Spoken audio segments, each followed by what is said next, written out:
Yeah, so I've thought about this for quite a few years, and I initially studied biomedical science, and I want to go into pharma.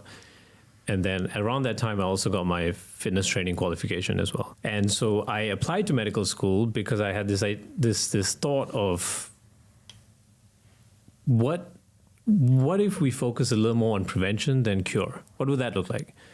But throughout, I also realized that the incentives around cure were a lot different than prevention.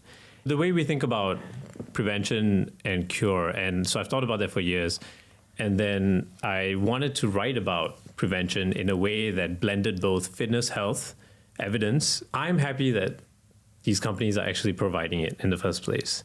I do think that more Singaporeans and people in Singapore should be screening themselves at least once a year. But just like you said, what do you do with those results? And what is the difference between bad and good? Is it just 1 point? And what does that look like? So what are you supposed to do if you're just 1% point below what's bad?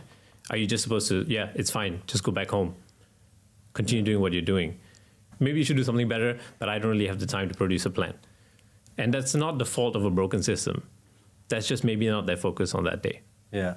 So, and I started to think about how can I produce some form of coaching that takes on that element of medical care and take on a patient or a client and to optimize the health screening results. So I'm just comfortable doing that. I knew that that's where my unfair advantage was.